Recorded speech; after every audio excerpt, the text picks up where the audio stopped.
राधे कृष्ण जी, स्वागत है आप सभी का आपके अपने YouTube चैनल पर। कैसे हैं आप सब, कमेंट करके ज़रूर बताइएगा। ये ना यहाँ पे अभी सुबह का टाइम है, तो सुबह सुबह में ना मैं सिंपल पानी ही पीती हूँ गर्म करके। अलावा ना कुछ ये ऐसे मेथी वगैरह का पानी नहीं पी होता है मुझसे। सिंपल प्लेन पानी मैं पीती हूँ और उसके बाद ना मैं चली जाती हूँ अपनी सुबह की सैर करने के लिए। तो घर के ना ऐसे ही मैं 20-25 मिनट की दूरी पर ही मैं जाती हूँ, उससे ज़्यादा मैं नहीं जाती। 20-25 मिनट की दूरी मतलब कि आना जाना सिर्फ 20-25 मिनट के अंदर अंदर ही हो जाता है। इतनी दूर तक मैं जाती हूँ और उसके ज़्यादा दूर तक मैं नहीं जाती। तो जैसे ही मैं सैर करके वापस आई, उसके बाद मैं फटाफट से उठा लेती हूँ झाड़ू। कि सुबह सुबह में ही अंधेरे में ही एक बार बासा झाड़ू घर के अंदर लगना बहुत ज़रूरी होता है और अच्छा भी माना जाता है। शुरू से ही मैं अपनी मम्मी को देखती आई हूँ कि अंधेरे में ही वो एक बासा झाड़ू ऐसे जरूर लगाती होती। तो यहाँ पे मैं लग गई थी फटाफट से झाड़ू वगैरह लगाने में। झाड़ू लगाने के बाद ना मैं बाहर तक आ जाती हूँ और अभी ना मैं कोशिश कर रही हूँ कई दिनों से, लगातार 1 हफ्ते से करीबन मुझे हो गया है कि मैं ना ज़्यादातर कोशिश करती हूँ कि मैं बैठ के झाड़ू लगाऊं, क्योंकि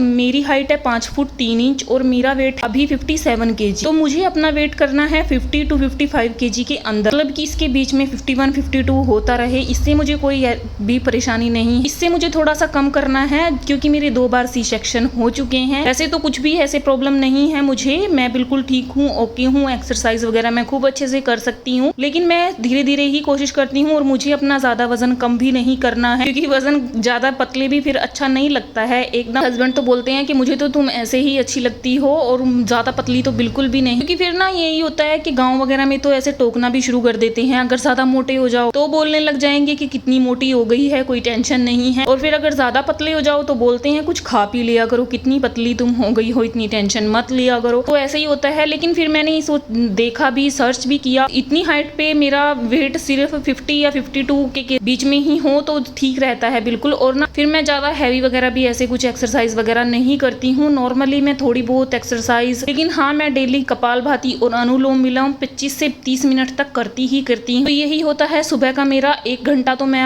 अभी से मैंने देना शुरू किया है, जब से गुड़िया हुई थी उसके बाद मैंने अपने शरीर को एकदम आलस के अंदर ढाल लिया था। बिल्कुल मुझे आलस आ जाता था, कोई भी काम करती थी मैं, बिल्कुल मैंने छोड़ दिया था अपने ऊपर ध्यान देना, सिर्फ घर के काम काज और बच्चे। मेरा पेट ब्लोटिंग करने लग गया था, मतलब स्टमक ब्लोटिंग मुझे बहुत ज्यादा होने लग गई। उसी को देखते हुए फिर मैंने एक बार अपनी दीदी से भी बात की, तो उन्होंने भी मुझे बताया कि हाँ ये धीरे धीरे बीमारी बन जाती है, तुम अभी अपने शरीर पर ध्यान देना शुरू करो। तो फिर मैंने थोड़ा सैर वगैरह और एक्सरसाइज वगैरह करनी शुरू की है। उससे ही 1 हफ्ते के अंदर मुझे बहुत अच्छे से फर्क पड़ा है। मैंने कोई भी ऐसे अपना खाना वगैरह भी नहीं छोड़ा। हाँ मैं 1 टाइम का खाना, आप बोल सकते हैं कि मैं 1 टाइम का खाना मैंने बिल्कुल स्किप कर दिया है। पहले 3 टाइम खाना खाती, अभी मैं सिर्फ 1-2 टाइम खाना खाती हूँ। लेकिन मैं रात का खाना बिल्कुल भी नहीं छोड़ सकती। लोग बोलते हैं कि रात का खाना छोड़ने से ज्यादा असर होता है, लेकिन मैं रात का खाना नहीं छोड़ सकती, क्योंकि रात में फिर मुझे भूख लग जाती है। और फिर उसके बाद अपनी एक्सरसाइज वगैरह कंप्लीट करने के बाद यहाँ पे मैंने पौधों को दिया थोड़ा थोड़ा सा पानी। और उसके बाद ना जो रात में मैंने धनिया भिगो के रखा था ना, उसको मैंने डायरेक्ट उबालने के लिए नहीं चढ़ाया। पहले मैंने उसको छान लिया था और जो धनिया था ना उसको मैंने डाल दिया था यहाँ पे बाहर। इससे ना धनिया निकलना शुरू हो जाएगा, अगर निकल गया तो ठीक है। और जो पानी था उसको मैंने यहाँ पे गर्म करके पी लिया था, आराम आराम से धीरे धीरे सिप सिप करके मैंने इसको पानी को पिया। और उसके बाद फिर मैं लग जाती हूँ अपने बच्चों स्कूल की तैयारी करने में। बच्चों के ना आजकल एग्जाम चल रखे हैं, तो वो ना सुबह में ही थोड़ा बहुत कुछ खा के जाते हैं, लंच वगैरह लेके नहीं जाते हैं, क्योंकि 11 बजे के आसपास वो वापस आ जाते हैं स्कूल से। और 2 बार मैंने उनको दिया भी है अच्छे से पैक करके, वो वैसे ही वापस लेके आ गए। तो आज मैं उनको लंच पैक करके नहीं दूंगी, ऐसे कोई फ्रूट वगैरह मैं उनको दे दूंगी। एक ना कच्चे आलू को कद्दूकस करके ना, के अंदर थोड़ा सा मैंने गोभी डाला और गोभी को भी खूब अच्छे से कद्दूकस करके ना आटा मिक्स करके अपने बेसिक मसाले डाल के मैंने खूब करारे से यहाँ पे ये पराठे बना के तैयार कर दिए। बच्चों को पहले मैंने रेडी किया, नहला धुला के अच्छे से, और दूध वगैरह पिला के उनको मैं बस स्टॉप पे छोड़ के आ गई थी।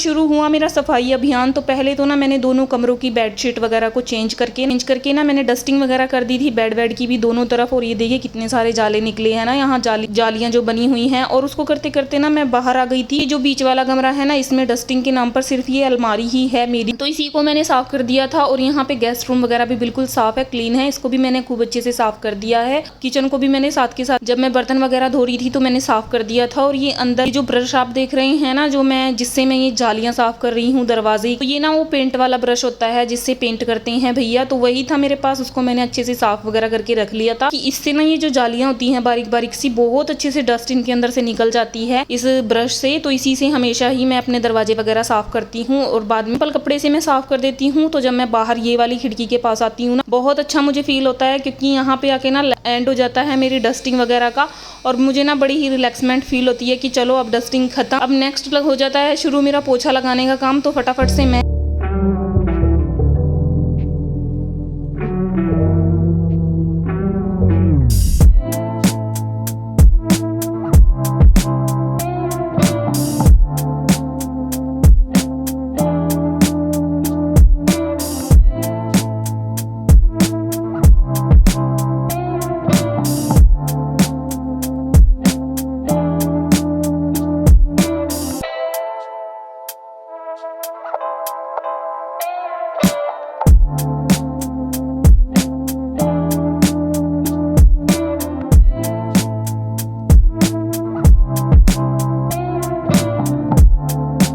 फटाफट से मैं लग जाती हूँ यहाँ पे पोछा लगाने में और साथ ही साथ ना मैंने मशीन भी लगाई हुई है जिसकी आपको अभी आवाज़ आ भी रही होगी शायद। ये गेस्ट रूम वगैरह में भी ना मैं खूब पोछा लगा देती हूँ ये टेबल वगैरह हटा के। तो टेबल मैं रोज़ रोज़ नहीं हटा, एक दो दिन छोड़ के मैं टेबल हटा के पोछा लगा देती हूँ क्योंकि इस टेबल के नीचे से भी आराम से पोछा निकल जाता है और खूब अच्छे से साफ़ हो जाता है इसके नीचे से। तो बरामदे तक, तो जहाँ तक गाड़ी है वहाँ तक तो मैं ऐसे ही पोछा लगाती हूँ और उसके बाद ना फिर मैं आंगन सारा का सारा धो देती हूँ। तो साथ ही साथ ना मैं कपड़े भी सुखा आई थी ऊपर छत के ऊपर क्योंकि धूप को काफ़ी अच्छी निकली हुई। तो उसके बाद मैंने किया यहाँ पे अपना सुबह का दिया बाती, अपने लड्डू गोपाल जी को स्नान करा के मैंने भोग लगा दिया था यहाँ। और आज ना शायद मेरे लड्डू गोपाल जी का ना मुकुट पहनने का मन नहीं था, वो बार बार मुकुट गिराए जा रहे थे, तो फिर मैंने उनके साथ ज़्यादा जबरदस्ती नहीं की, को रख दिया मैंने साइड में। और फिर यहाँ पे देखिए कितने खुश है मेरे लड्डू गोपाल और लाडली। ये देखिए एकदम से ही अभी इतनी तेज धूप निकली हुई थी कि मैं छत के ऊपर कपड़े डाल के, और एकदम इतनी तेज बारिश आई कि फटाफट से मैं सारे के सारे कपड़े उठा के ले, और अभी सारा आंगन मैंने साफ किया था और फिर से देखिए सारे में पत्ते पत्ते हो गए। तो चलिए कोई बात नहीं, अभी मैं इसको साफ कर देती हूँ। और ये ना आटे वाला ड्राम और बाल्टी इसको भी मैंने खाली कर दिया था, तो इनको भी अच्छे से मैंने मांज के ना रख दिया था। यहाँ ऐसे हो जाता है जब भी आटा खत्म होता है ना तो मैं इसको मांज के अच्छे से रख देती हूँ और उसके बाद जब नया आटा आता है तो उसको इसके अंदर फिल कर देती हूँ। ये वो कपड़े थे जो मैं ऊपर से अभी उतार के लेके आई थी, अभी तो ये काफी ज्यादा गीले ही थे, कोई भी इतना खास नहीं सूखा था। तो फिर मैंने सोचा कि अब तो बारिश आनी शुरू ही हो गई है तो मैं सारे के सारे कपड़े बेड पे ऐसे सुखा देती हूँ। जो चादरें वगैरह सूख गई हैं उनको मैं फोल्ड करके रख देती हूँ, लेकिन फिर बाहर इतनी तेज धूप निकल गई कि जो कपड़े गीले थे उनको मैं बाहर ना नीचे ही ऐसे मंजा खड़ा कर उसके ऊपर डाल के मैं आ गई थी। और फिर एकदम से मैं बैठी ही जैसे ही 2 मिनट मैंने टीवी ऑन करके मैंने भुट्टा भूनना शुरू किया। आप लोग, मुझे नहीं पता आप लोग इसको क्या बोलते हैं, मेरे मायके में इसको कुकड़ी बोलते हैं और ससुराल में इसको छल्ली बोलते हैं, लेकिन मैं मिक्स कर देती हूँ कि भुट्टा तो सभी को समझ आता ही है। तो मैंने जैसे ही इसको भून के अपने लड्डू गोपाल जी को भोग लगाया, उसके बाद फिर से देखिए एकदम कितनी तेज झमाझम बारिश यहाँ पे आनी शुरू और मेरे कपड़े फिर से गीले हो गए। तो मैंने इस मंजे को खड़ा किया अंदर और अभी ना फिर मैंने बैठ के आराम से अपने इस भुट्टे को एंजॉय किया, खाया।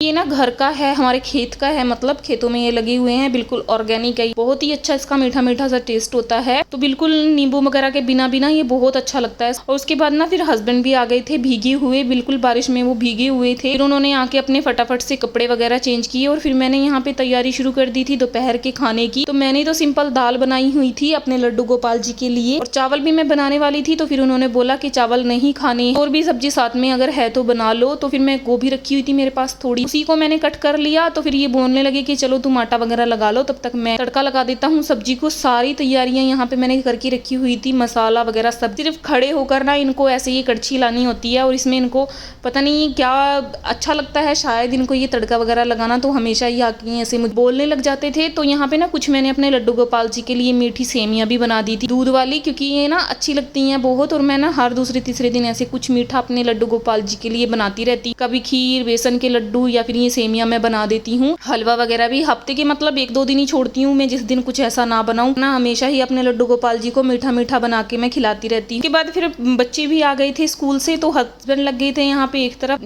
भुट्टे को भूनने के लिए, क्योंकि बच्चों ने भी खाना था और मैं लग गई थी फटाफट फुलके सेकने में। तो मैं यहाँ पे फुलके सेक रही थी और हस्बैंड भुट्टे भून रहे थे यहाँ पे, लेकिन इनसे ना इतने अच्छे से भूनिए नहीं रहे थे, तो फिर मैंने इनकी हेल्प की और खूब अच्छे से इनको भून के ना मैंने दे दिया था। आराम से बैठ के अपने भुट्टे खाएंगे यहाँ पे, क्योंकि मैंने पहले खा लिया था जब ये लोग घर पे नहीं थे। लड्डू गोपाल जी को जब मैंने भोग लगाया था, तो अभी ये लोग एंजॉय करेंगे। और मेरे किचन की हालत देखिए क्या करके गई।